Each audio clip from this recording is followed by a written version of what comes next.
Marcin is a very dear colleague from Imperial College in London.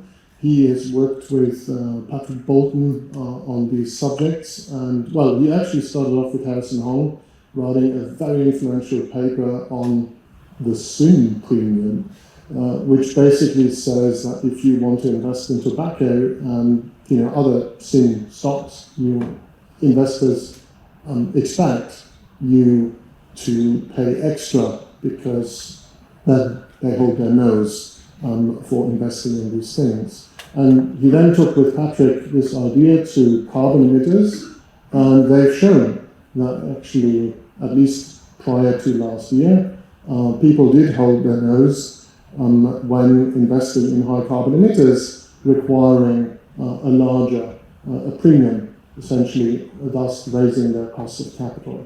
Now, that's very interesting, but we are the ECGI, and this is a corporate governance thing, so we thought, maybe we invite Marcin to talk about something else, which is corporate commitments to decarbonize. Now, last year that was interesting. We had a conference in Paris on this with President Fabius. Last year it was interesting. We thought we were visionary. We couldn't expect really what has happened since January. And the latest example is, of course, the shipping agreement in London, which was close to being completed. Maersk and all the other shipping companies had signed up, and then individual companies and countries, as we now know from the Financial Times reporting, were called up by the White House and by the diplomats there to blackmail them into stopping the agreement, basically, which is really quite remarkable, even by the standards in the times that we live in. So what can corporations today still do about this? How should we think about this? The investor support, the board support, is it still there? What about these corporate commitments? And to enlighten us about this and other things, I invite Marcin here to give us a lecture. And then afterwards, my esteemed, very dear colleague, Estelle Cantillon,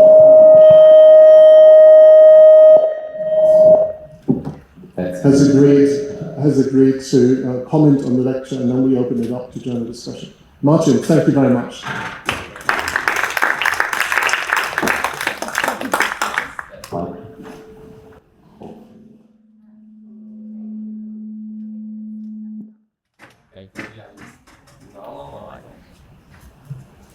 It's actually easier.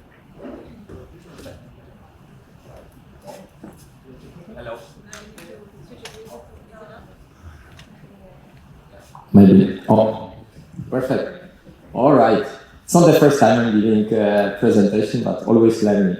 So thank you so much. It's a great honor. Thank you, Marco, for having me come here and deliver this lecture and being in such a esteemed company. Thank you, Madam Ambassador, and thank you, the director of the Helios Foundation.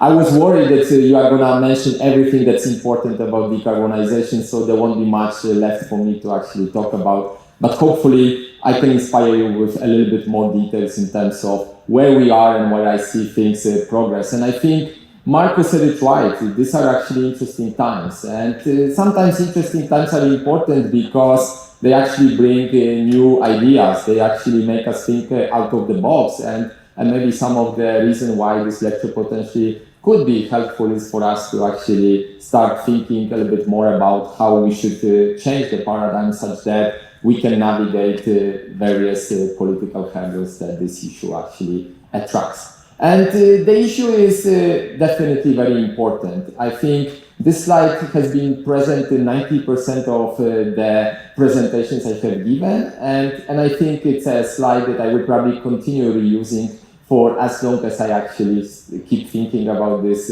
concept of climate change, which essentially summarizes two facts. Facts which now become really an established knowledge rather than something that we should be even debating among any kind of publics. Fact number one is that we have been observing a steady increase in global temperatures over the last number of decades. And there are many basically scientific reports that tell us that this is very unprecedented.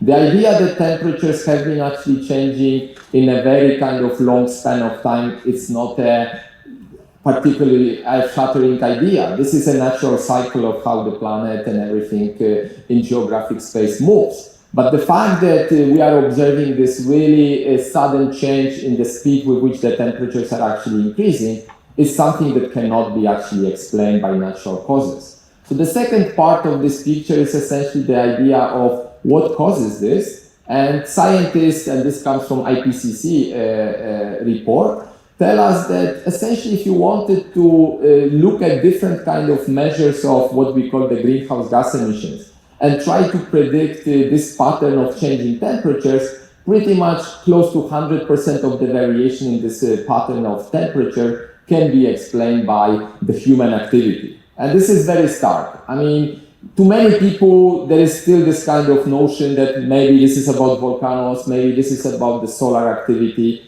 I think this is really a myth. This is all about what humans do and how much they actually contribute to what we call the greenhouse gas kind of emissions globally. And that's important to recognize that the issue of climate change is a global problem. It's not a problem of a given location, of a given country or a given person. It's a challenge that addresses the whole or faces the whole society. And as such, I do agree with the earlier remarks that this is one of the most actually important challenges that we as society have to face, at least for the indefinite future as I can think about it. And maybe as an anecdote, I was actually trained as a climatologist as an undergraduate. I went to school before actually becoming a finance professor, thinking about topics like this. And it never dawned on me that one day I'm gonna make a full circle and start thinking about the same kind of ideas from an area that I actually actively do research on, which is finance. So I would like to bring today finance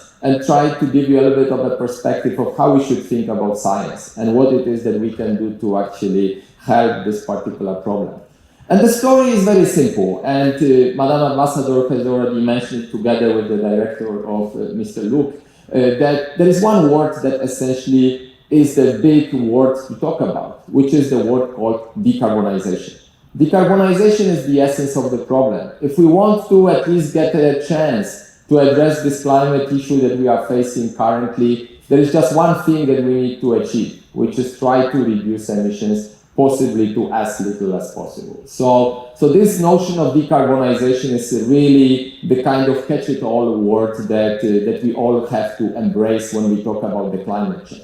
And of course, the natural question that follows is, how should we achieve that? How should we actually go into decarbonization modes? And I have been thinking about this question for a number of years now. Time seems to fly since I started thinking about these questions.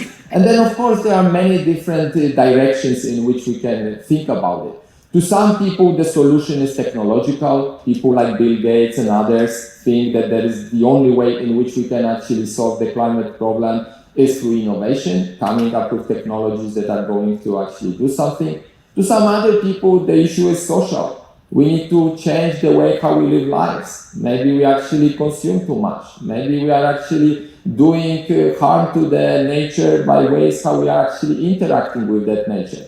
So I'm not going to resolve this debate today. I'm not going to give you an answer to that question. What's the most effective way in which we should be actually trying to decarbonize our kind of nature and planet? But I think what's important is that we need to do it. One way or another, that has to be done. And that's where commitments become very important. They, in some sense, are the kind of summary statistic of everything that is supposed to happen in the future, such that we can actually achieve this net neutrality or the decarbonization of our planet. And commitments, of course, are manifestation of something that could reflect many different things. Could reflect the change in the way how we do our daily business, but could also reflect technological breakthroughs. It could also be affected by something like simple pandemic. The idea of COVID is one of these kind of dry runs that we have experienced. What would happen if we, for example, stop the global economic activity in terms of how much emissions we can actually reduce? So there are many different ways in which this commitments can be actually brought up as an outcome of various channels and various factors that are behind it. So I will try to talk a little bit about this nature of commitments in my lecture today by trying to summarize to you the notion of what commitments constitute, at what level commitments are actually made, what incentivizes actually different players to make commitments to decarbonize, and how far we have actually gone in the way how these commitments actually respond to the societal problem, which is the decarbonization of our planet. And of course, the part of the reason why we have this talk is to be provocative. And of course, the title of this lecture is provocative in a sense. So we will try to see what's the kind of status quo at the moment. Do we actually believe that what this communication of commitments does is actually something that moves the needle? Where is it that we have observed success, and where is it that maybe we need to be a little bit more careful in the way how we interpret these actions from different agents in our society? So that's the broad summary of where I will try to spend the next minutes trying to tell you what it is that the data is telling us about this problem. So I want to start with the biggest player. We are here in the presence of someone who, of course, is in the circles of governments. And governments are very important. And Madam Ambassador has mentioned this very defining moment in the way how the governments decided to become important in the climate discussion, which is the Paris Agreement. It's no surprise to this audience, I'm sure, that the Paris Agreement, the so-called COP21, was one of these milestones that changed the way in which the wheels of this climate problem have been turning. And it's important to reflect on that, because one of the consequences of that Paris conference, which actually we have a 10th anniversary this year, has been this idea of what we call the country level or the national commitments. The framework in which countries could commit to a particular idea to actually decarbonize their operations or activities was actually starkly formalized during that particular Paris conference. And of course, it has not been just the Paris conference itself, but a lot of following events that defined how this framework would have actually happened. But I think part of the success that we have observed over that last decade was this global mobilization by which many countries decided to sit together around one common reason, which is this idea of trying to decarbonize. So this picture, this comes from Carbon Tracker, one of these important data providers, is summarizing where we are at the moment in terms of the country level commitments. And it's a kind of picture that you can take in two ways. Of course, the flagship number is interesting. It's the number that tells us that currently 77% of global emissions are covered by some kind of form of commitments. So that sounds like a lot, like 77%. If we could achieve this kind of reduction in emissions right now, that would be a big achievement. But of course, we need to always keep in mind that the shades of these commitments can differ. So in this regard, it's not always clear whether 77% represents actually the true decarbonization to something that we would call the net neutrality. And then, of course, the second element of this graph is this idea of geographical distribution, or the political spectrum, if I may say that. And there is a little bit of a change here, because if we had that discussion, as Marco has mentioned, a year ago, that picture would be actually even more optimistic. That number would be over 80, close to 90%. And of course, we all know who is the big elephant in the room here, which is essentially the idea that the United States, for the second time, has actually pulled out from the Paris Agreement. So as such, at the moment, they are considered to be as one of the important economies that does not actually follow the net zero or or at least some kind of decarbonization framework.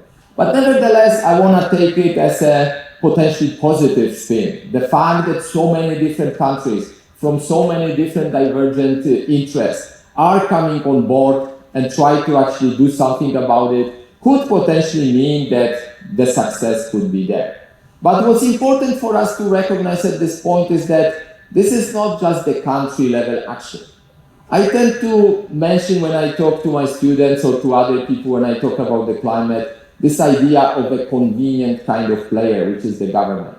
To many people, prior to Paris resolution, the notion of climate change and how to address was, this is for the governments to solve it.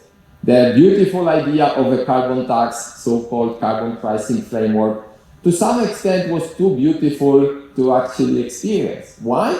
Because it created a lot of inertia elsewhere. People started believing that this is the only way by which we can actually achieve a success. As such, nothing else was really happening other than just we need to introduce some kind of form of the carbon tax or the carbon penalty on the polluters. And of course, we know that in the world of politics and vastly divergent economic interests, getting a consensus is very difficult. As such, we have never really experienced something that we could call the global carbon tax that could be applied such that we could observe a significant decarbonization. And that in some sense was what changed around Paris. That recognition that from the government level, we need to start going somewhere inside is one of the important changes in the way how we think about the climate. That it's not just for the governments to set up the framework to decarbonize, but it's also for industries and for individual companies and of course individual humans themselves, how we should think about this problem. So this chart again is kind of showing you the idea that there is a granularity by which we should be thinking about this decarbonization problem. Of course, the governments are setting the trends. That's where the science in some sense starts. IPCC delegated that mission of decarbonization to governments, to organizations to resolve it. But at the end, the work has to be at the base. And that's where individual sectors and also individual companies become important. And each of them, of course, together need to function in a way that there is no competing interest in the way how countries interact with sectors and individual companies. So today's talk is largely going to talk about the bottom of this chart, which is essentially individual companies. But I always want you to keep in mind that the ultimate success is really an interaction of the different layers of economic activity, how we aggregate it and how we think about decision making from the social perspective. So when we think about companies, individual companies, it's important to recognize that there are two ways in which we can hope for the companies to actually decarbonize. One is their self-interest. They come and on their own decide to do something different than maybe the status quo was. That is how we used to live 15, 20 years ago. We were hoping that individual companies are going to recognize the need that we need to do something about the climate, but somehow it has become difficult. It became difficult to mobilize such that companies could actually act in a serious way and actually think about decarbonization of their operation. What proved to be a good idea was this idea of doing it together, the idea of coalition formation, which to some extent was solidified around the Paris Agreement, but in fairness existed a couple of years before. So the two main initiatives that I'm highlighting here is the CDP and SBTI, where SBTI stands for Science-Based Target Initiative. So essentially both of these frameworks are the frameworks to which companies can actually declare their commitments to decarbonize their operations. What was interesting about the predecessor, the CDP, was that this was a fairly soft form of commitments. There was a notion that we need to decarbonize, but there were no tools and there were no metrics that my predecessor speakers have mentioned are very important in how we should be doing that. So in this regard, the SBTI, the successor, has become more of the scientific approach to that. Thinking about science and putting it back into the corporations was the basic principle of the SBTI that allowed companies to actually declare the paths on which they want to decarbonize their operations. And of course, SBTI has been to some extent a success, as I will show you in a moment, in a way that it mobilized a lot of different corporate players. But at the same time, this is a governance venue. It's important to mention that by itself, it also faced a lot of opposition, to the extent that it was oftentimes discredited as an organization that actually just serves its own interest rather than the interest of the society. I'm not going to think about that today, but it's important that we should always keep in mind that it's not that it's enough to create an alliance that creates the movement. There has to be a little bit more to it. There has to be credibility. There has to be some kind of responsibility in which these frameworks actually operate. So as I mentioned, SBTI and CDP have been to some extent a great success. And the way how I'm measuring success is illustrated by this graph, which essentially adds together the number of corporate players globally that have actually signed up with some kind of form of decarbonization targets to either of these two organizations. And of course, it becomes extremely stark and visible from this graph, especially the bottom one, that there has been a massive drive in the number of companies that decided to actually follow on this particular idea of decarbonization. We've observed now more than 3,000 different companies globally that have declared some form of targeting of their emissions into the future, which of course is a big number. It's something to think like this is actually a big mobilization of the corporate sector. And of course, the question is how successful that movement is, what it is that we have actually achieved by mobilizing so much of the corporate action in the global space. So a couple of things. The first thing we've achieved is that we've actually reached to all types of economic activities. This is not a story of what we typically think as publicly listed companies that are subject to a lot of different governance pressures and the pressure from their investors such that they need to do something. The notion of commitments has been actually deeper than that. This picture shows you that both the public and private companies which are actually not listed, and many of these companies, of course, we know are part of the European economic activities, are actually the ones that made the commitments. Even more so, if you look at the value of the assets that mobilized in terms of how much of economic activity actually subscribe to this kind of framework of commitment, especially if we look from the perspective of the public companies, we are talking about big numbers. We are not talking about 1-2% of economic activity that actually subscribe to this kind of framework. We are talking about tens of percentage points of economic activity under which this kind of commitments have been formalized. So now, of course, the question is, what do these commitments represent? How can we summarize the data in a way that we can understand what it is that companies do? So I have the luxury to collect this kind of information. I mean, luxury may be an overstatement. It's a bit of a hard work of oftentimes other people also helping with, in which we can actually see what it is that companies on average do. So I wanted to focus on two ideas, the ideas of commitment horizon and idea of decarbonization target. And both are interesting because in some sense they tell you that the glass may be a little bit half empty rather than half full. What we see from this data is that commitments today are still a fairly short-term idea. Most of companies in this commitment space are committing to targets that are very short-termist. So in this regard, they tell us they are not aligned really with the 2050 kind of paradigm that we oftentimes talk about when we talk about the Paris Agreement and the commitments from the governments. Of course, we could argue that maybe some of them are just so fast. They are doing it so effectively, they don't need to wait until 2050 to actually observe the decarbonization. But then the right graph kind of is a bit more sobering in this regard because it tells you what's the percentage of emissions that companies actually aim to decarbonize when they actually make their commitments.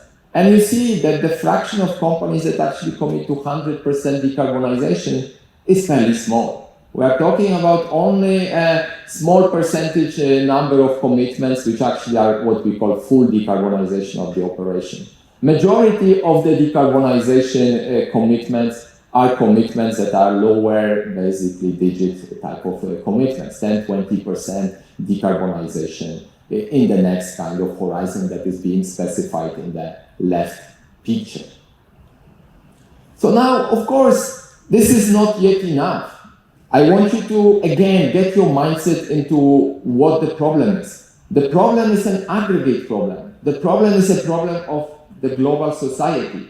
So it's not enough to look at individual firms and try to kind of get a sense of where we are. We need to kind of, again, go back and try to look at aggregates and see what it is that has happened as this commitment movement has been actually progressing. So this is one of the graphs that actually, to me, when I first produced it, was super stark and unexpected. And I will quickly explain it, as you will understand very well what this means. So in this graph, I have essentially presented two phenomena next to each other. In the light green color, you have what I have already shown you before, which is the commitment drive. Essentially, what we are representing here is the growth rate of commitments globally over time. And we know from my earlier graph that that growth has been steady up. Of course, with ups and downs, different years have kind of put this growth higher or lower, but clearly, collectively, we are always talking about the positive growth of commitments. So if you make a statement like this to anyone, you say we have more and more companies that are actually making a commitment, the kind of natural instinct, and this was my instinct when I first thought about this problem, was we should observe that emissions of companies actually go down. Because if more companies are making commitments, it should be that we observe something is actually positive, changing in the aggregate emissions of this world. And this is what the blue picture is supposed to show you. And to me, that was actually a sad revelation when I first saw that picture. That was a few years ago when I first produced it. Now I reproduced it again until now, 2024, end of the year. And you see essentially what I hope is clear to everyone. As we are making more commitments, the growth emissions is also increasing at the same time. So we are not seeing what rationally you would expect to see, that there is involvement that leads to the decarbonization of operations. The correlation between those two numbers is 32%. I just calculated it from that sample just to give you a visual representation of what we are talking about. If this was a success, we should be talking about large negative numbers. This is a fairly large positive number, yes. Question, emission growth, you're talking of the emission growth of the companies that have committed, or total companies? This is total. So this is scope 1 emissions, so just to be clear, so I'm talking about direct emissions, but that's essentially what we are talking about in terms of the climate problem. Because Scope 1 emissions, all companies, of all companies for which I could observe emissions. all companies. But not only those that make commitments, which is actually very important for this graph. And I will explain to you why. This is just our global problem. So if you want to, maybe to make it a little bit more clear in terms of magnitudes, because I've been thinking about it.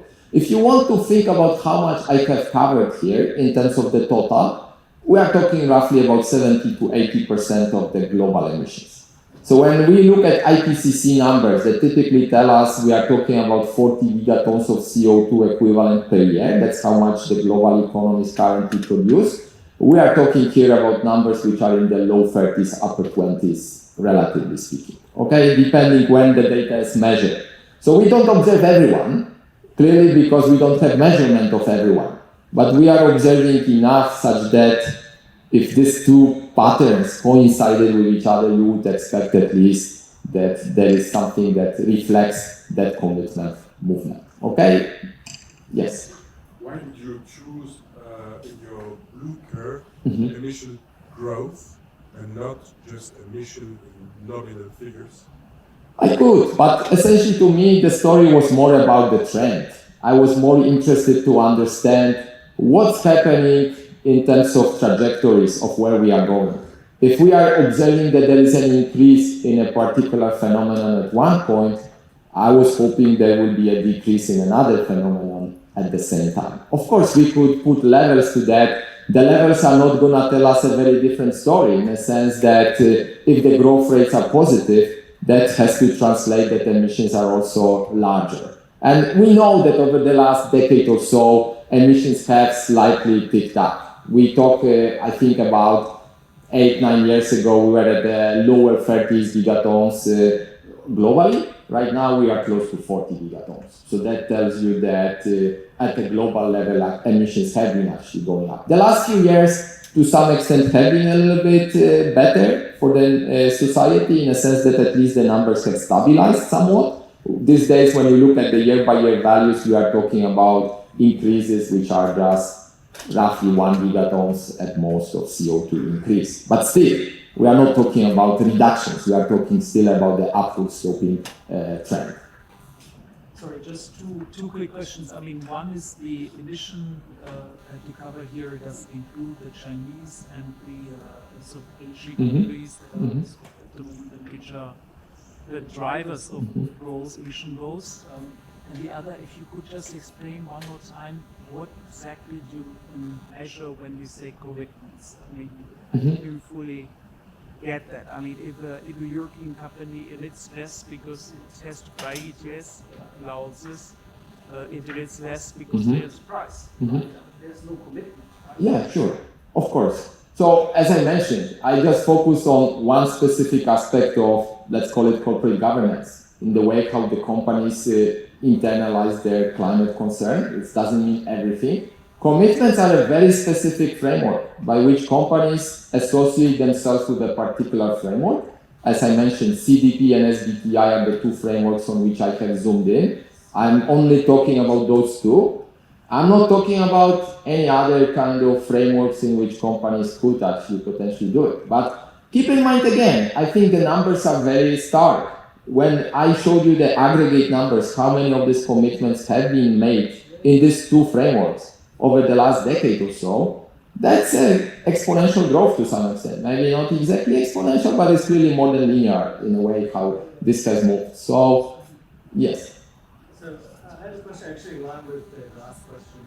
I was also concerned about it. When we look at global emissions, we have to look first at those who contribute the most to global emissions, and that's China and India.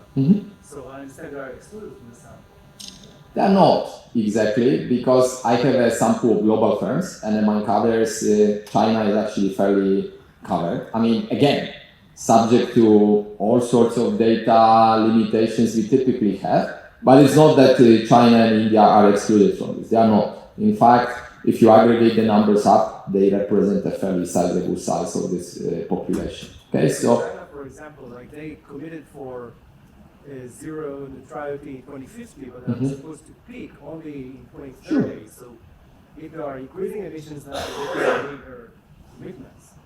okay, but it's almost like, I don't know, maybe we can have that discussion at the end, but I think that's almost where I'm going with that. I'm trying to make it provocative, that we are making commitments. The question is, what does this actually represent, and what it is that we are missing in the process in which we want to think of these commitments as some kind of good news. As I said, the way how it looks to a casual observer, if you hear from someone telling you more and more companies are committing to decarbonization, the natural instinct of someone who doesn't think through like general equilibrium kind of frameworks, which my family, for example, does not, So is okay, that should actually mean that we observe something positive out of that particular movement. And you are now, both of you are raising issues that become an empirical question. What went wrong?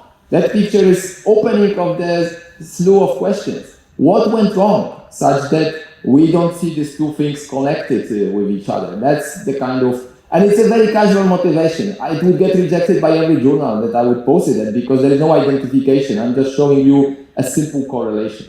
But at the same time, I think sometimes the simple correlation can be the most telling in a way how we should be thinking about our work. Yes? Yes, I'm just curious about the companies that actually did commitments.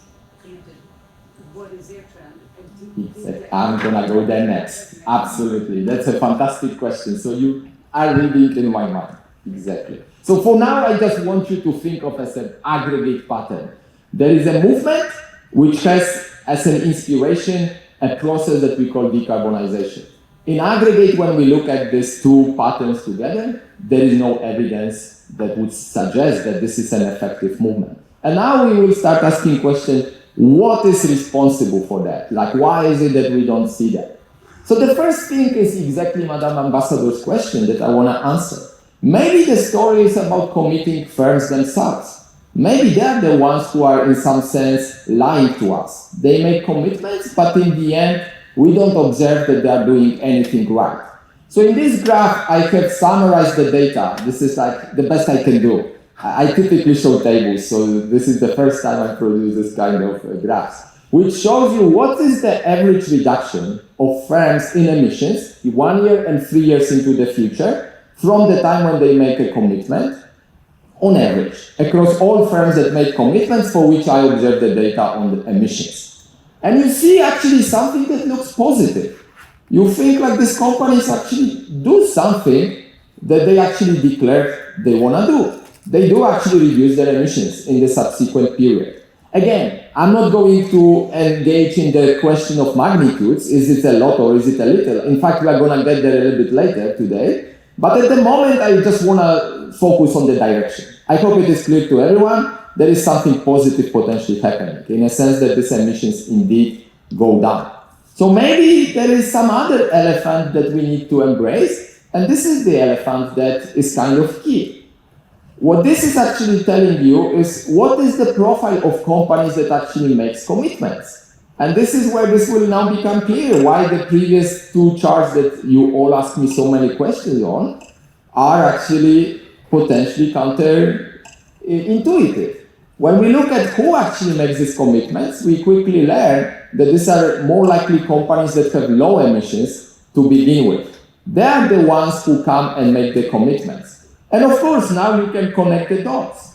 If the trend of decarbonization of the low emission companies is slower than the increase in emissions of the high emission companies, that totally can rationalize why in aggregate we observe that actually we don't see decarbonization of the global economy. It's just simply there are two forces that pull in two opposite directions. There is a movement that wants to decarbonize, and there is a movement that essentially does something else on the side. And of course, part of this lecture today is to tell you a little bit about why potentially we observe what we observe. So I will add to that a little bit more. This is just a flagship kind of explanation for what potentially can be going wrong in this particular framework. Okay, so that brings me to a slide that it's the most academic slide in some sense, but it's important for us. Because what I want us all to recognize in this talk is the notion that these commitments are not dropped from the sky. Many of you here work for business, or they work for entities where actually profits and economic value matters. And I think this is kind of the world that we need to think about. We need to think about this notion of commitments as something that reflects a simple trade-off. A trade-off that in economics we always call the expected benefits versus expected costs. For anyone who makes decisions in this world, we always have that trade-off. Anything that we do in our life has something to say about the benefits and the costs. And so are these commitments. The commitments here are not mandated. The commitments are voluntary decisions of companies to do something. As such, they are going to follow this kind of framework. They are going to follow some kind of notion, what it is that I gain at what cost. So just to point two elements in each, and I'm sure that we could add more to it. The point is just to show you a little bit data on these two aspects, is the idea why potentially companies may want to commit. You could summarize in two ways. One is a little bit of a non-pecuniary reason, which is essentially signaling of your type. You want to signal to your constituencies or to your stakeholders, whoever you want to define here, that you are doing something good for the society. So I don't like the word advertisement, but essentially this is a cheap way of summarizing what that action may reflect. But on the other hand, there is an additional element to that, which could simply reflect part of what Marco summarized in my earlier research that I did together with Patrick and other people, which is companies may do it because there is actually financial benefit of doing it. And that financial benefit, for example, could mean lower cost of financing of their operation. So there is a reason why potentially this could be valuable. But of course, there are also reasons why you may pause. Here again, two of these I've listed. One is a very simple, direct one. If you need to decarbonize, that has to be part of your production. That involves costs that leads to this kind of decarbonization.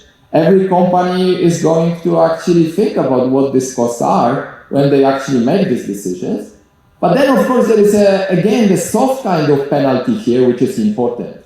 Once you commit to something, you are become liable for delivering on that commitment. And there is potential kind of shame or penalty that is imposed on the society, by the society on those who do not deliver. So rather than going through the pain of being responsible for not delivering on what you committed, maybe companies may actually not do it in the first place because they don't want to be actually shamed in the way how they act. And this is something that I think is very important because it very much connects to what we are observing right now. I see the world slightly different maybe than Marcos sees in a way that I will come back to that some of these kind of unexpected defections that we observe in terms of what companies do need not necessarily be a bad thing in a way that you think these companies essentially are doing nothing.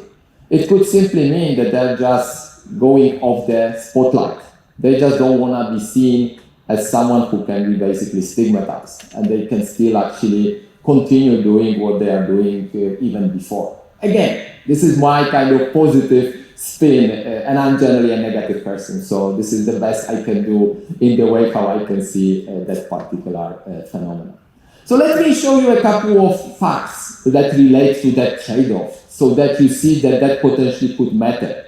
So one of these facts that I wanted to show you is something that I have just produced, and Estelle commented that, is this in any paper? And I said, no, I just produced it for this very lecture, which essentially is a simple story. Is there a value proposition in the way how actually companies make this kind of commitments? And what I'm looking at here is a simple kind of exercise where we are trying to answer a few questions. Does making commitment affect your value? Economic value, financial value relative to those who don't?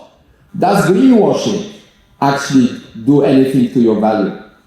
Does the degree of abatement with which you decide to actually reduce your emissions affect that value? Or does underperformance relative to what you set as your target affect that value? And again, I don't want to overinterpret it. It is a pretty carefully done regression because it reflects many years of the codes that I ran and analyzed the data. Marco may endorse me on that front. So I kind of believe what these numbers say, but what I want you to focus is a key message, which is there is some kind of potential value implication of either of these kind of forces. If you make a commitment, it seems this can actually benefit your value. At the same time, if you fail on what you committed on, this may actually punish you financially.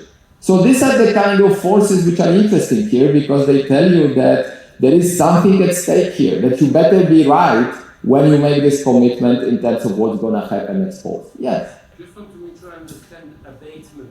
Yes. So here abatement is just the rate per year at which you are basically reducing your emissions according to the commitment that you make. Okay, this is, it's a bit fuzzy here, but that's the way how this is calculated. The faster you decarbonize... Yeah, here is kind of opposite to what you find. Exactly. It's a little bit paradoxical. It seems to move in the opposite direction. I mean, the only thing one could argue is maybe the value fact itself is not as large, but it's true. It's kind of going opposite to what you would expect to happen. There could be a reason for that. It's that the less good your business go, exactly, and I'm gonna show you something exactly. So there could be a selection essentially of that drives this particular phenomenon. So can I just? Yeah. Why do you say it's counterintuitive abatement? I mean. Well, I would hope that if you abate at a higher rate, the market is gonna reward you for that particular activity in terms of your market value. If you think that commitments get rewarded. Well, the question is what it is that the market rewards. I think that's essentially that question that I think is currently conveniently being used. I mean, There is one word that I very much dislike of the phrase called fiduciary duty, because people use it very much as meaning everything. A fiduciary duty these days is basically catch 21, catch 22. Everyone uses fiduciary duty as the reason for inaction. Basically, this is my fiduciary duty, not to do something like that. So the question here is very open. It's not obvious that economic profit or anything like that is the only reason that motivates the firm value. There could be other factors that drive the firm value beyond actually the financial kind of performance. Okay, so a couple of more things. Yes? Just like to clarify that picture behind what you're showing. Mm-hmm. Like, could be like, because take global sample, it could be that the benefits and the costs are more significant because those firms come from developing countries. Mm-hmm. And because markets are there more developed, they value more those aspects. Correct. On the other hand, it can come from the fact that you're from a low emission industry. Mm-hmm. And that's why it's a cheap talk, to make. Absolutely. So I think this has very different implications for you. Absolutely. So this is a lecture. I'm not trying to solve all sorts of problems because I'm just trying to more highlight what are the interesting aggregate facts. And of course, for each of these facts, we could have gone much deeper and tried to answer more rigorously what exactly drives some of these variations. So this is, absolutely correct. Yes. So a couple of more things I wanted to tell you. I mentioned that issue about potential stigmatization. The idea that companies are actually afraid to make commitment because if they fail, they're going to be stigmatized. There is a clever way in which, in one of the earlier work with Patrick, we try to actually summarize that, which essentially is related to the nature in which commitments are being made. When companies make commitments, they have a choice to select the year from when the emission reduction is being calculated. This is what we call the base year. So just to be practical, if we are in 2025 and we come and we say we are making commitment to decarbonize, say, 30% of our operations until 2030, we say since when? And many companies actually choose that date to be different than the date when they actually make a commitment. So the interesting question is that choice of that base year truly random? Or does it actually tell you something about this cost-benefit kind of interplay? And it's something interesting that we found in the data that informs that. So when we look at the data and we ask ourselves, what is the level of emissions around the time when the companies choose the base year? We found a picture that may not be as visible because of this 3D kind of nature, but let me just make it very concrete. In both mean and median kind of value of emissions, we found that emissions of companies on that year when they choose the base year are the highest relative to any other year they could have chosen. So to translate it to a simple statement, that essentially tells you that companies stand back. They choose the year when they know they had the highest emission, and that was in the past, kind of getting already for free some of this decarbonization. And again, I don't want you to necessarily interpret it as some kind of dishonesty. They just, the way I, as an economist, think about this picture is just that story that they are really afraid that they may actually miss. So they do anything that can get them this head start, such that they don't experience that they actually missed on that particular promise. And one way in which they can do it is essentially do it in that particular form. So this choice of the base year is something that to us look like it's not truly non-strategic. It's actually fairly strategic in the way how you may want to think about the objectives of these companies.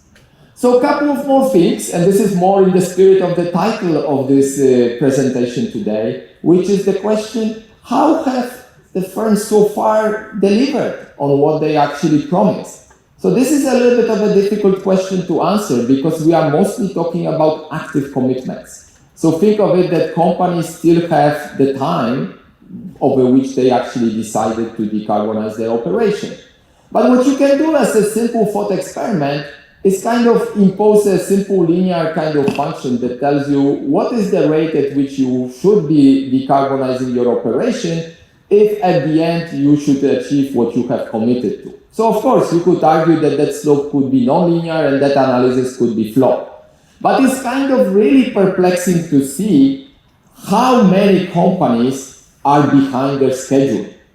The fraction of companies over the last 10 years that are decarbonizing at the rate that is lower than the one that would be implied by their commitment is more than 70%. This is staggering. It's just telling you that that framework is actually not easy to deliver on. And again, we can interpret it two ways. One is the corporate governance story, which is the story simply, these are not very honest commitments. But again, as a kind of more glass full person, I would interpret maybe it's difficult to simply deliver on that. So that's essentially the reality of doing business. How do you interact with the business where part of the cost is essentially the process of decarbonization? And that tells you that may not be that easy. Question? I just wanted to give perspective on that because that's my job. I'm in the middle of Yeah. things. And basically, what I can tell you is that a lot of companies, they were sincere in their commitments.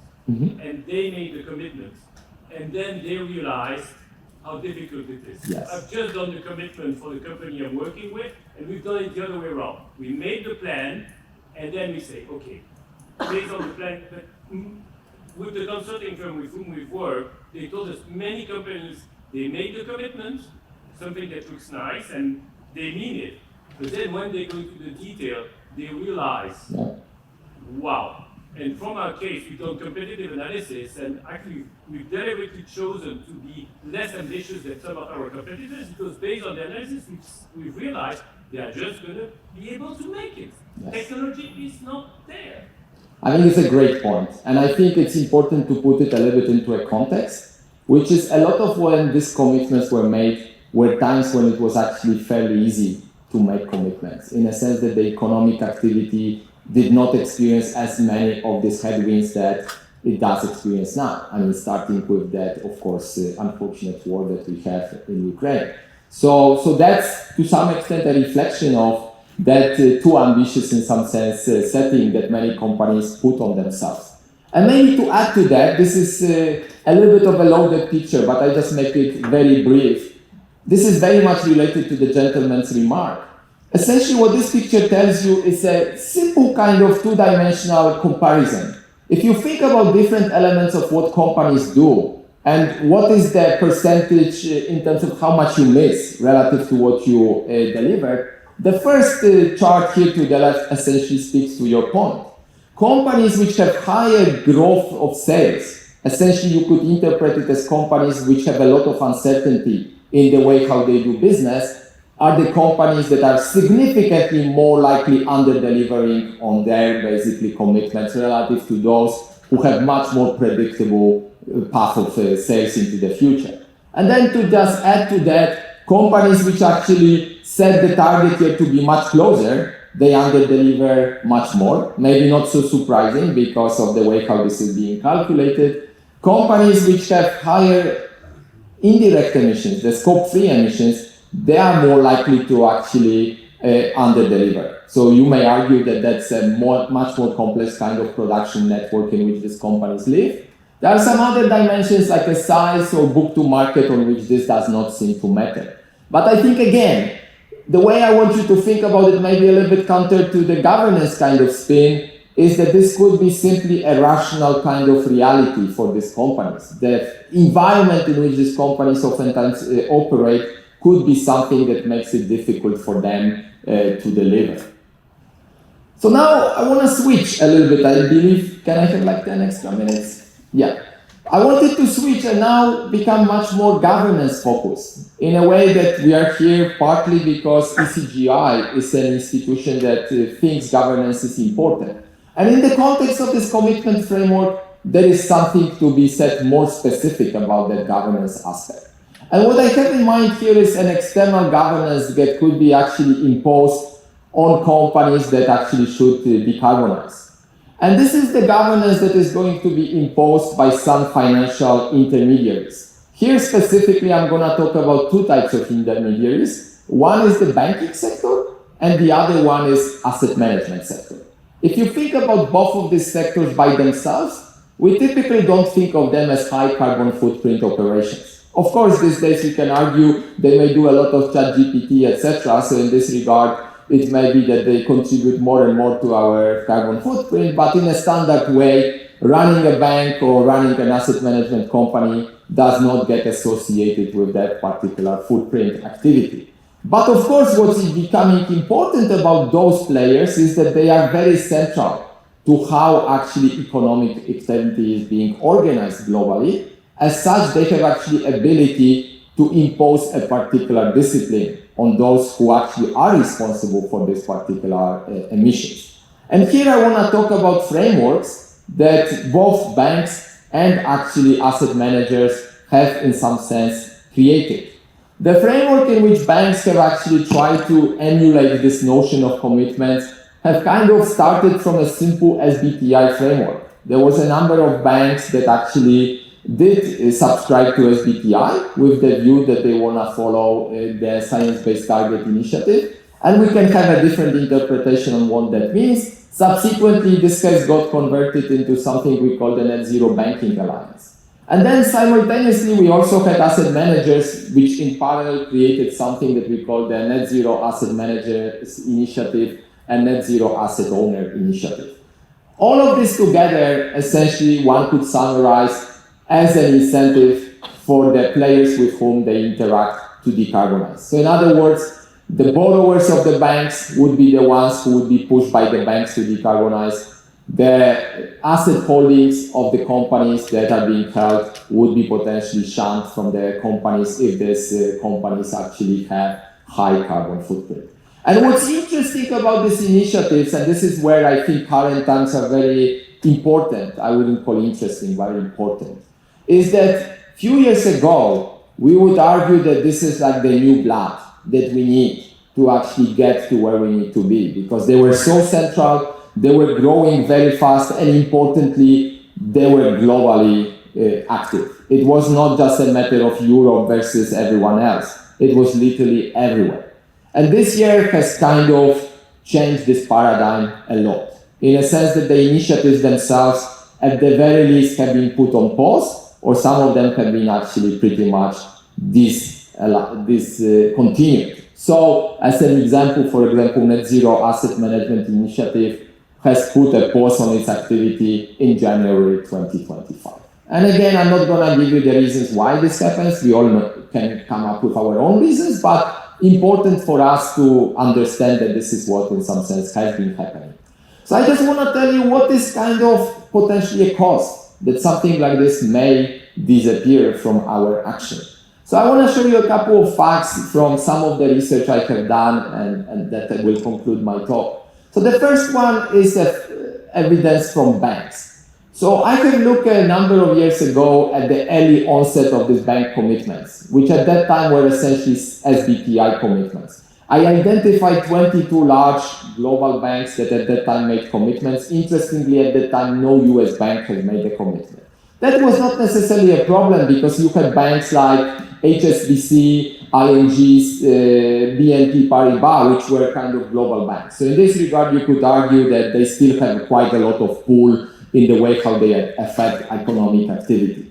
And what's interesting about these 22 banks is that they actually made commitments to SBTI, to decarbonize. And again, the kind of naive interpretation would be they committed to decarbonize their own emissions, which I think would be a bit silly. My interpretation of this was a signal that they basically want to send to the borrowers, we are coming tough.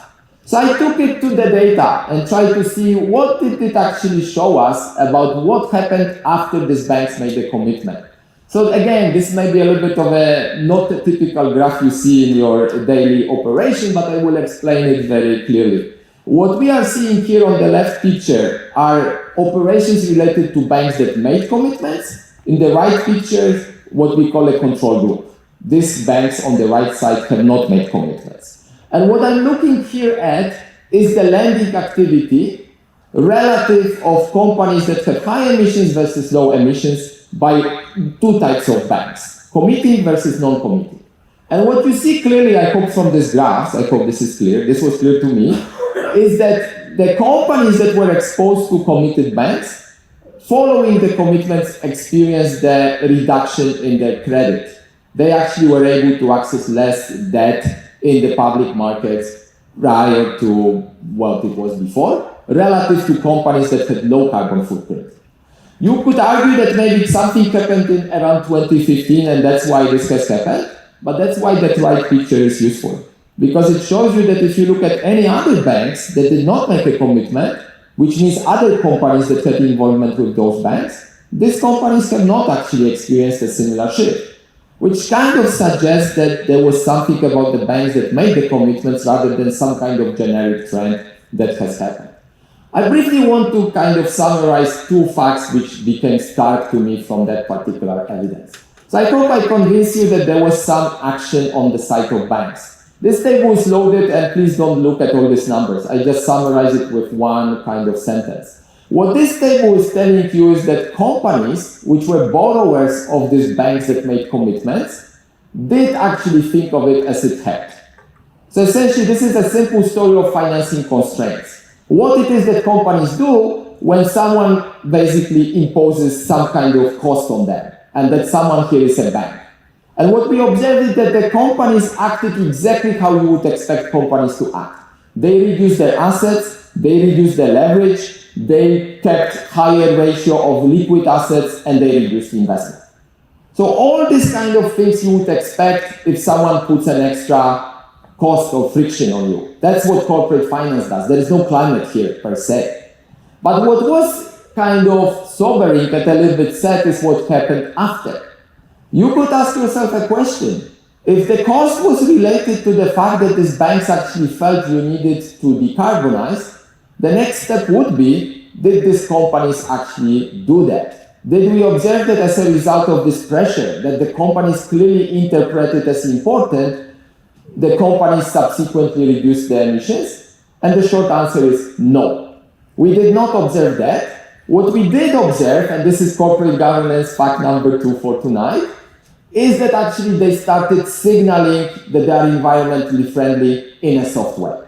When we say environmentally friendly in a soft way, it's like saying, yeah, you are right, we think climate is important. We will think about it into the future. That's kind of what the data has shown us. So on the kind of superficial, so to say, ESG metrics, they look like they were doing something as a result of that pressure. But when you dig under the hood and you try to see on the hard basis, did they actually reduce their emission? The short answer was no. So then you can ask yourself the question, what happened? How did they cope with that cost? And this is kind of the story of the last column here. And again, please don't think much about the numbers, I tell you the story. What we observed as a result of this pressure that the banks put was that average profitability of the borrowers has gone up, which is a paradox, because in some sense you think like, how is that possible? Something bad is happening for these companies, they become more profitable. And a simple interpretation of the fact we gave to this was that these companies started reducing projects which were low profitability projects as a way to absorb the cost. Knowing that the margins are depleted because of the higher cost, they started cutting projects which are the least profitable. And sadly, these were not necessarily the projects which were the highest carbon footprint projects. So you gave them the choice to re-optimize, and they didn't follow on the path that you would like them to follow. They chose what they thought is the fiduciary duty, essentially explanation. They just followed what's kind of their responsibility to do their business, not necessarily just do what the bank potentially would like them to do. So this is kind of one evidence. And the second evidence, if I may take 2 extra minutes, is related to this net zero asset managers. So this has been something that I found personally fascinating, to the point that Patrick, I, and Fred Samama, we actually got even into big pension funds to propose indexes that S&P right now actually launches. Something that we call the net zero portfolios.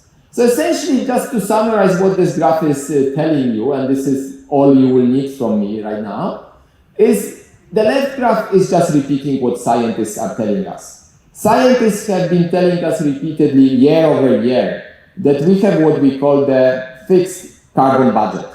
That if we want to live within a certain increase of temperatures into the future, there is a maximum amount of emissions that we can produce into that future. That's what the social carbon budget looks like for the entire society. In 2020, we were told that we have 260 gigatons of CO2 spent into the future. So what the scientists have told us, look, if you want to stay within that objective, this should be the path by which you are going to decarbonize your operations. And of course, I already told you today a few of these facts that this has not been happening, but this is the idea of what we call the decarbonization curve, as the scientists tell us. So what was the kind of interesting idea we tried to take out of this? We said, what if asset managers followed something similar in a way that they could actually construct the budget on the emissions of the holders in their portfolios and essentially progressively divest of the emitters who are not meeting that particular carbon budget. So that essentially creates some kind of framework of pressure. Because if you tell your corporate that you hold in the portfolio, look, this is something that is actually followed by a lot of managers, and unless you do something with your operations, you are going to be out of this kind of portfolio, that could actually be a good signal. Not only because of the price effect, but also potentially some kind of stigmatization effect. And what was nice about that framework is that this framework, broadly kind of speaking, not exactly in the format I have presented to you, has taken off. I mean, Mark Carney was one of the big advocates of something we call the G-funds, but G-funds kind of gave rise to this net zero asset management initiative, which at first stage accumulated just 30 large asset managers companies worth of $9 trillion. But then at its peak, in 2022, it reached $61 trillion of assets under management. So you see there was a massive, basically, movement in the way many asset managers have actually decided to follow something like this. Up to the point where still in the beginning of this year, January 2025, we had still $57.5 trillion of asset management covered by this particular initiative. Just as a kind of benchmark, the total we typically have in mind is close to $100 billion, including all assets being owned. So think of it like we are talking about more than half of all owned kind of assets globally that were covered by something like this. So clearly, if you think that size matters, that had a huge potential in a way that if that continued, and putting pressure on this corporate sector the way how I have described to you, it had a chance to actually create movement. Of course, what has happened subsequently is that there was a sand being put into the wheels in a way that, as of now, essentially the initiative is pretty much on pause. Net zero asset owners is still intact. It still operates, which is another basically 20, 30 billion of trillion assets under management, but that one, to some extent, is on pause. So in some sense, what this is telling you that there is something about coordination. Why is it that it happened? Essentially starting with BlackRock and then going to JP Morgan and others, big players started moving out. And of course, once the big players started moving out, everyone else felt like that doesn't give them much credibility. So they thought also maybe we should also move. And that's essentially when they started talking about maybe we should rethink the whole kind of idea in the first place. So again, I don't want to interpret these facts as necessarily everything has been wasted. I still truly believe that part of what's happening is just self-preservation, in a sense that companies need to internalize the framework in which they operate. But I think it's important for us to actually hold these companies responsible and see what it is that they subsequently do. Did they totally revert to holding actually portfolios which are higher carbon footprint than prior to this, or is it that just simply staying in the gray zone out of the kind of view so that they are not interacting with the political environment?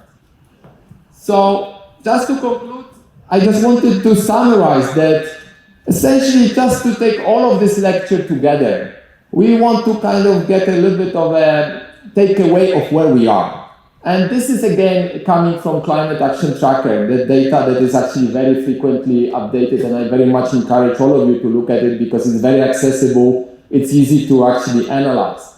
And what this is kind of telling you that unfortunately the odds are getting harder and harder for us in a way how we need to live our life into the future. So what Climate Action Tracker is telling you is that even if we take the most optimistic scenario in which all the stars get aligned and we are going to witness all sorts of realization of commitments that everyone has made to date, we are already overreaching of what in Paris, for example, we decided to follow as the 1.5 degree initiative. More so, if things actually, climate is very probabilistic statement. If things go really against us, we may go to close to like 2.5. And this is the most optimistic scenario. The more realistic scenarios are probably the ones to the left, where you see that our future in the next few decades could be where this planet is going to warm closer to 3 degrees. And to be honest with you, as someone who pays attention to what's being said, this is the world to which a lot of politicians these days are getting used to. When they talk about climate, they start using this between 2 and 3 more and more often. So it's almost like they're getting prepared for what's coming. And again, this was a very short lecture, and of course I didn't have time to summarize it all for you. But just one thing I want you to take into perspective. If you start thinking about this temperature, sometimes you might think, does it matter 2 degrees? What people also don't recognize is that there is a massive cross-sectional variation in that. If we talk about 2 degrees globally, essentially what we are talking in northern hemisphere, we are talking about 5 degrees. Essentially, the southern hemisphere is warming much slower than the northern hemisphere. If you go to the upper parts of the northern hemisphere, like the Siberia, etc., we're talking about numbers which are close to 10 degrees, if not more. So these numbers are really mind-blowing. Again, bringing back my scientist hat from many, many decades ago, I can tell you that consequences of something like this are really dire. And again, just, I think, to summarize, I think we need to act. And I think it's very important that we in our own domains do everything that we can do to make this process actually continue. And of course, Europe is a fortunate place to be in because we can openly debate these things and discuss. It's not always granted. So thank you so much for this time and opportunity.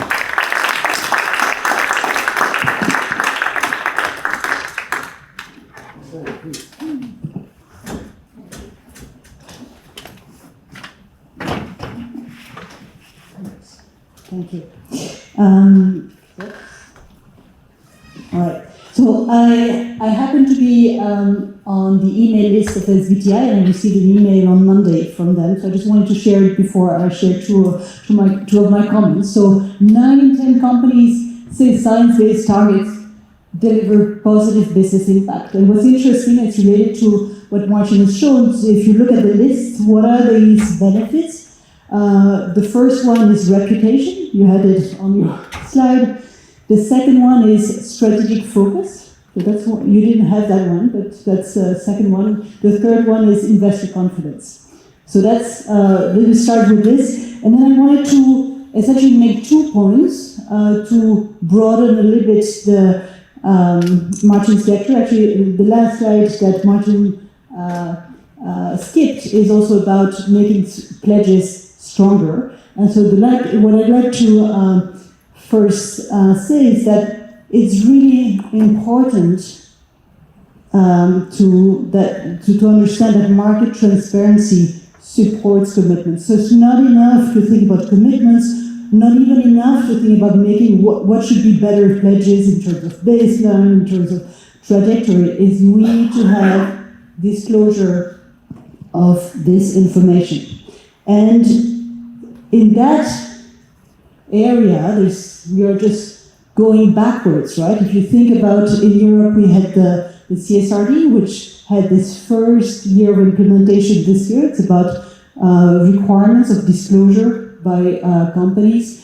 One of the highlights of the approach of the European Commission is about double materiality. It's both about understanding the risk of climate for the company, but also thinking about how companies impact these things. There were obligations to report on Scope 1, Scope 2, Scope 3 emissions.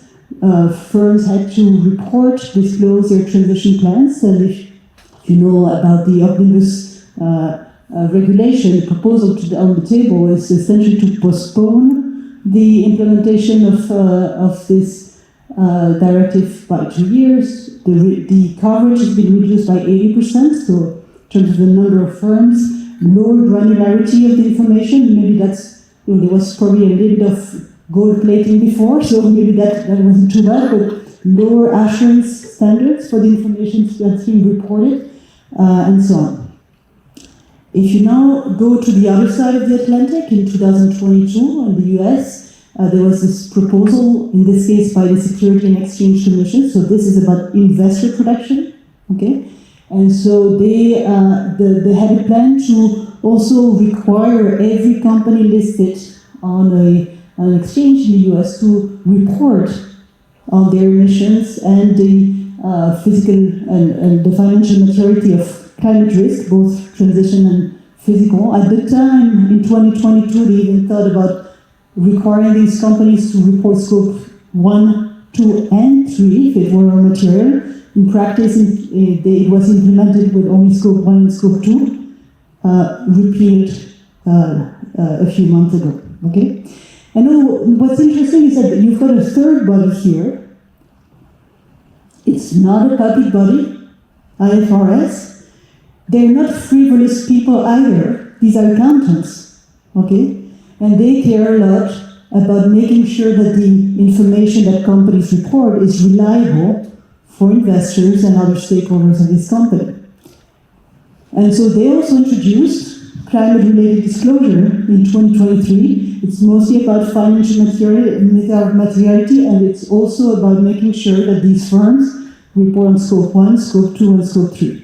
It's interesting because I had a conversation with one of them a month ago, and they actually looking at the European Commission and thinking, some of this is actually lining them a bit better, but in other places they're just thinking, what are they doing? Okay, these are accountants thinking about looking at the European Commission saying, what are they doing? And so I think we need these strong public governance, especially because voluntary disclosure, and you've relied on some of this, is not enough. Okay, why isn't it enough?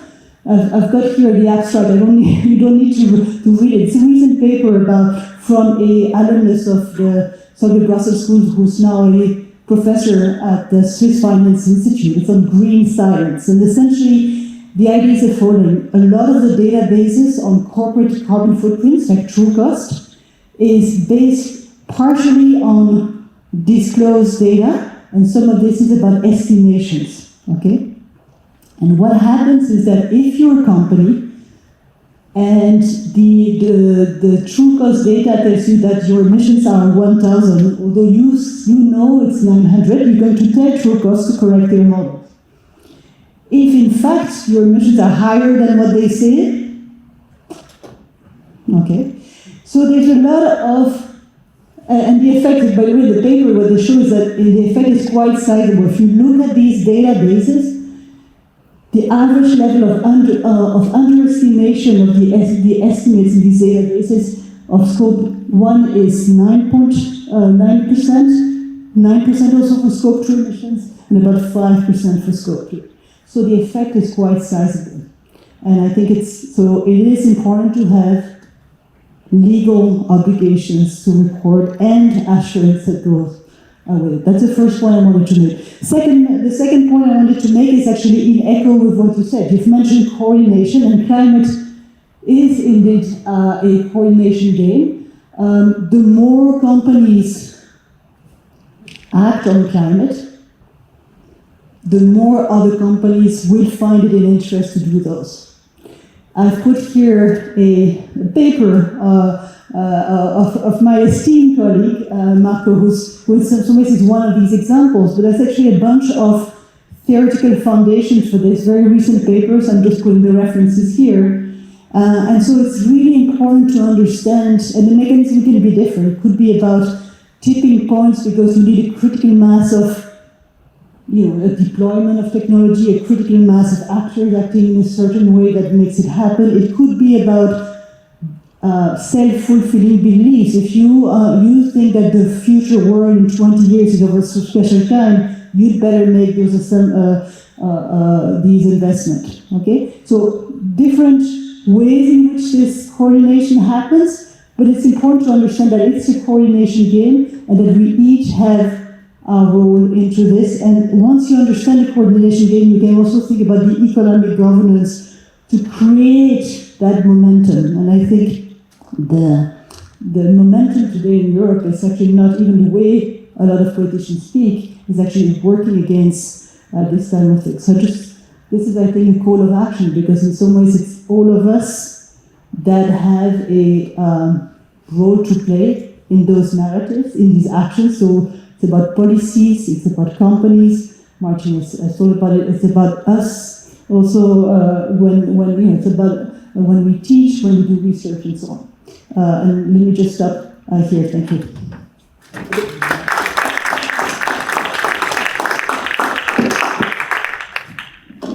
Thank you very much. I think we have time for one or two more questions.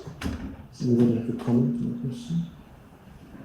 Yes, please. Just a comment to give you a comforting signal related to the US. It's true that Trump is screwing it up, but at the state level, they are doing some smart things. And yesterday, I had a call with the legal counsel of our business in the US that were telling me there's a new California law that imposes to business with more than $1 billion business, not $1 billion, and present in California to report on their carbon emission, and for business with more than 500 million to report on their climate risk. And so they were calling us and saying, can you help us? And we said, obviously we can.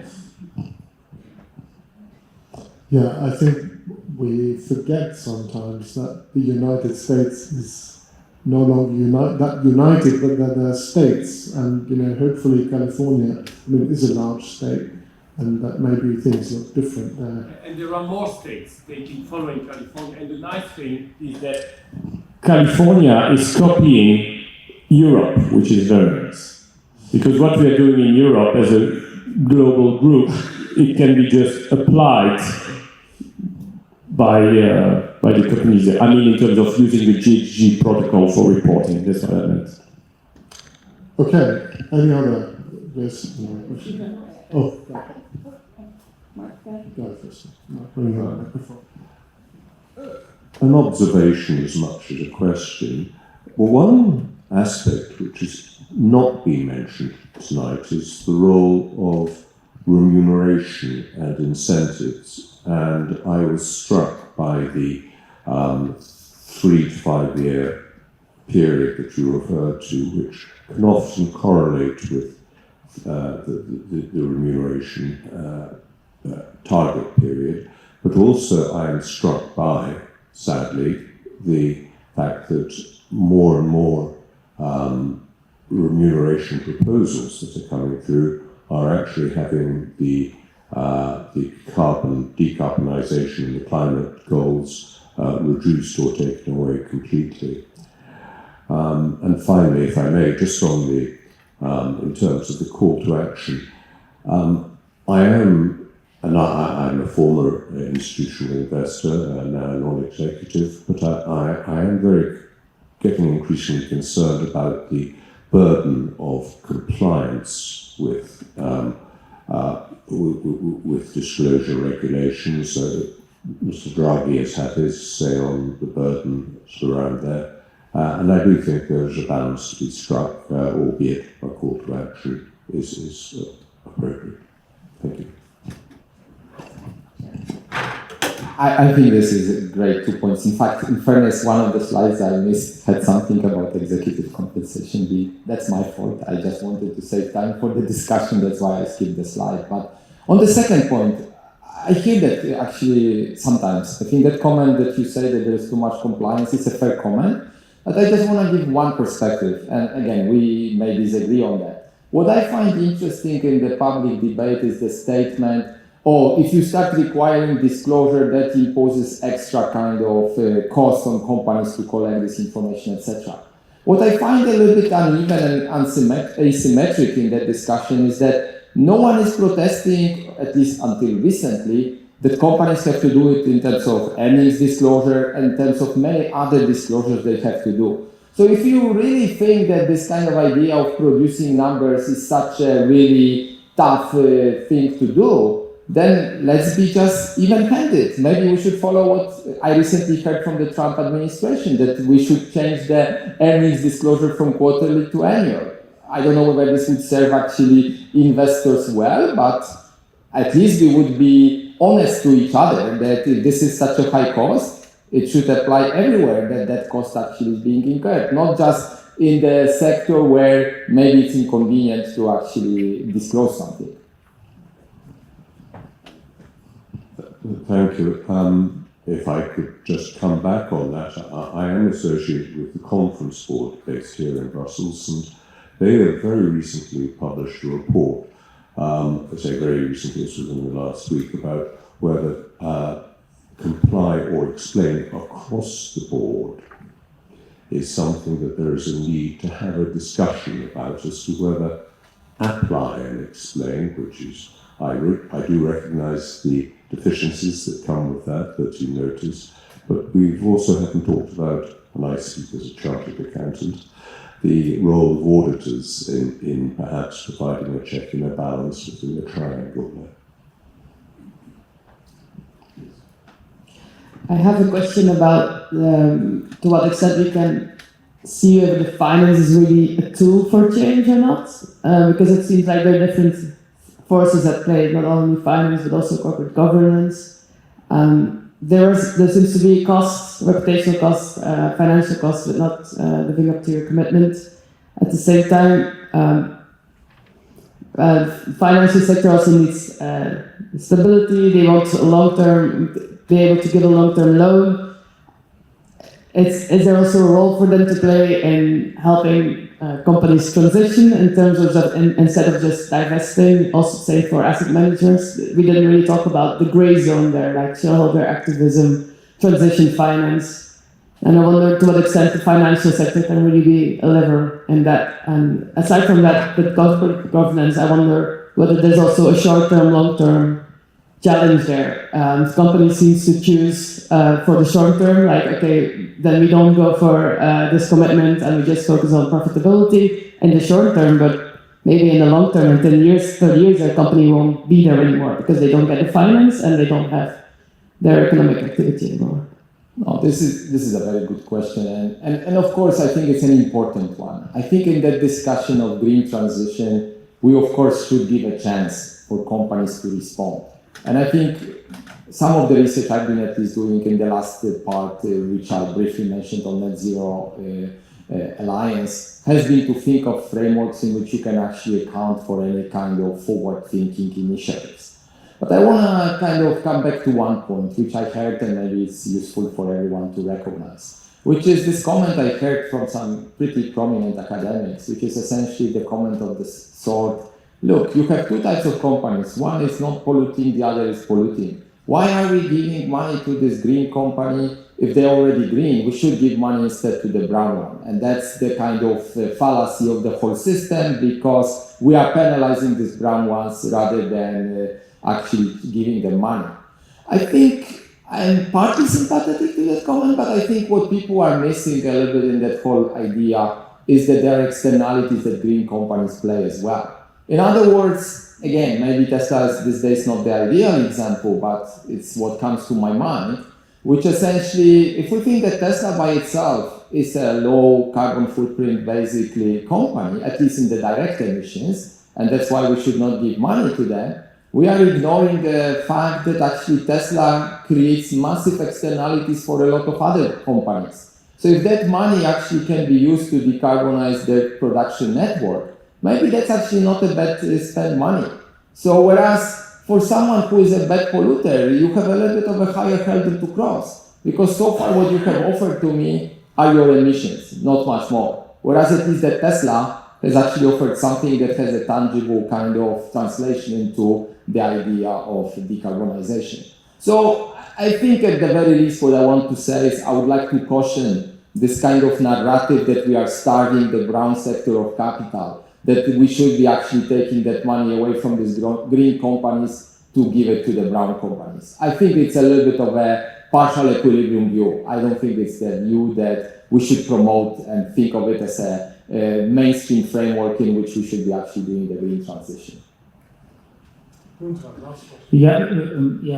Sorry, too quickly. I mean, I cannot resist now reacting to the Tesla point. I mean, I knew that.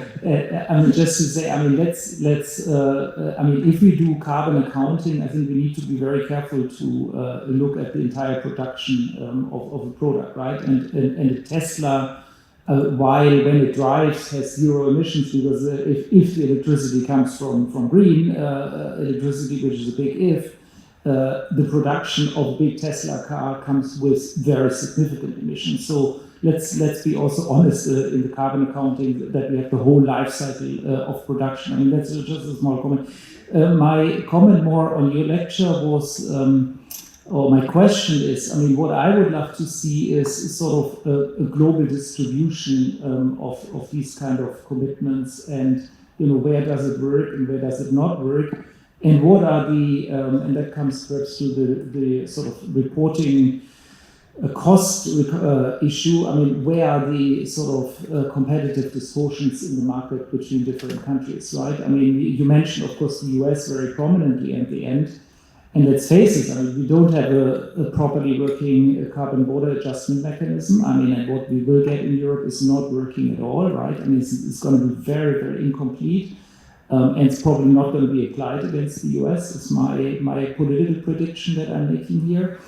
And so all of a sudden you end up with a very, very imbalanced level playing field. And then you can say, okay, we continue and show leadership.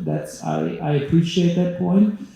At the same time, you might see the exact opposite, that basically you just displace the domestic production with foreign production at a pretty massive scale. So I think we are really at a very, very difficult moment at the politically also. And I have to say, I don't envy these people that have to decide on these things now, because of course you want to do this, but then you also realize that if you lose your industry, you lose your jobs, etc. I mean, you lose the political center, you lose a lot of things, right? And so perhaps just a bit more reflection on how you see the map, the global map on the commitments, how you see the interactions between different countries and different types of ambition in driving these kind of commitments.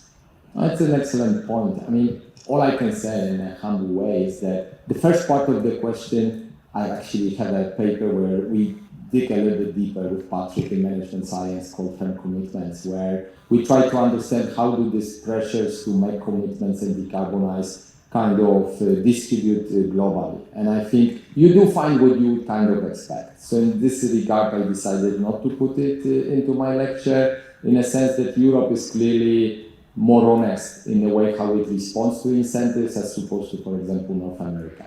Asia usually comes somewhere in between, and those are the three kind of areas that we largely focus on in our data. The second question, that part of your question, I think is a more difficult one. I mean, that idea of leakage and how we can actually account for emissions that kind of are shifted down the production. I think, yeah, you're right. I think that's a challenge, but there hasn't been much evidence. I know in the literature there hasn't been much evidence about leakage. But what I want to say is maybe, again, it's a personal opinion. It's not a scientific opinion. I think I still prefer the world as it kind of developed post-Paris, in which at least people have tried different things and tried to see what kind of works, rather than the world before Paris, by and large, which was the world where we thought there is just one agent who is responsible for solving this problem, and we all like watching TV and seeing whether this is happening or not. I don't think these are the times for inaction, let's put it this way. What we may learn from this experiment is that what we tried did not work, but I still think it is better than the world in which we do nothing. And maybe to kind of conclude my view on that, no one has said, and I think it is very foolish to think that we can go through that transition cost-free. I mean, we all understand economics, that something has to give. So, of course, the question is who is going to pay that price, is always the question. But collectively as a society, we need to understand one thing, that this has to be somehow paid for. If we want to live in a world that is more controlled in the way how this science is telling us we should be doing, this is not going to happen in a vacuum. It will have to be priced in one way or another, and someone will have to foot that bill. But I think we can't just eat a cake and have cake at the same time. That's essentially how I would summarize that. I think it's that idea that we are going to do that, I don't think it is scientifically possible. Thank you very much, Marcin. So, it's been a long day. I'm not going to try and keep you much longer by doing a long summary.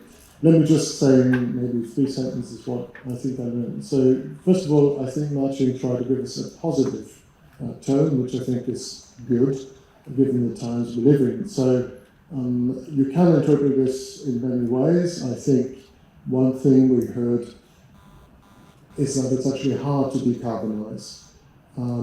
But we heard from Marcin, actually people are still trying to do it.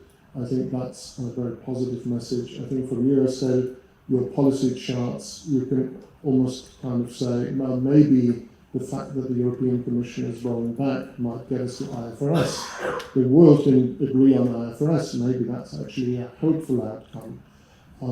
There are reports, of course, in the Financial Times that California has now got batteries that go with solar panels that smooths out the cycle. So, maybe we actually also, technology is making progress. So your statistic, Marcin, that, the linear, we are behind, maybe actually that's also got to do with technology. And the leaps we've also already made are going to be, important, and people will actually be able to catch up because they are more committed. So that's the optimistic scenario. Let me add China, maybe the Chinese are committed to moving to an electric economy, and they seem to be decarbonizing more quickly because you can go electric without decarbonizing, but they seem to be decarbonizing on the way to electric more quickly than anticipated. That's the optimistic scenario. On the other hand, we in Europe, we've been historically tied to the United States. If you look over there, we don't know what the Supreme Court decision will be on whether the president is all-powerful or not. It's forthcoming. Basically, Congress being completely sidelined against the Constitution. We don't know, we will see.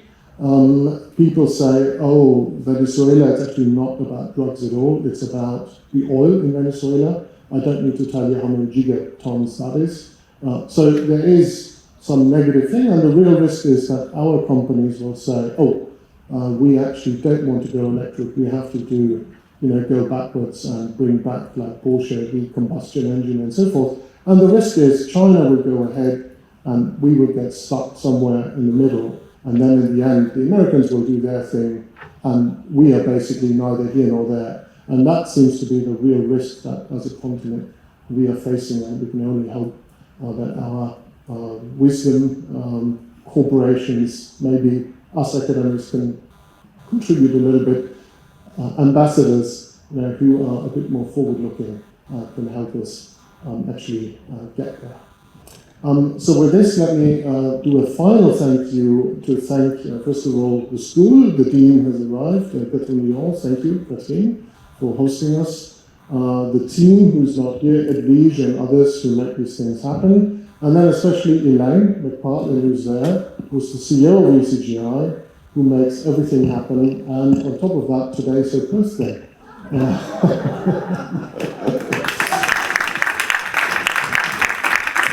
So with this, there are, I think, some cocktail glasses. Yes? Okay.